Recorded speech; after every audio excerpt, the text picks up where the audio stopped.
સંજેલી તાલુકાના ચમારિયા ગામ નજીક જંગલમાં મેડિકલ વેસ્ટ જોવા મળતા આરોગ્ય વિભાગ સામે ગંભીર સવાલો. દાહોદ જિલ્લાના સંજેલી તાલુકાના ચમારિયા ગામ નજીક આવેલા ચિબોટા નદીની ઉપર જંગલ વિસ્તારમાં મોટા પ્રમાણમાં મેડિકલ વેસ્ટ મળી આવતા સમગ્ર વિસ્તારમાં ચિંતા અને રોષનો માહોલ ફેલાયો છે.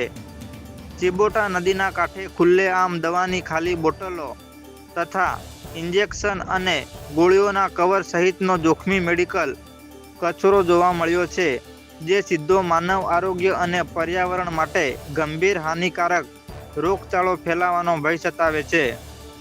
ચમારિયા ગામની સીમ નજીક જંગલ તથા રોડની સાઇટ વિસ્તારમાં આવી જ રીતે મોટી સંખ્યામાં દવાઓની બોટલો, ઇન્જેક્શન અને જથ્થો જોવા મળતા સ્થાનિક લોકો અને વટેમાર્ગુઓમાં રોગચાળો ફેલાવાની લોકચર્ચાઓ થઈ રહી છે, જેની આરોગ્ય વિભાગ તાત્કાલિક તપાસ કરે તેવી સ્થાનિક લોકોની માંગ છે અને મેડિકલ વેસ્ટ જોવા મળતા ગંભીર સવાલો ઊભા થયા છે.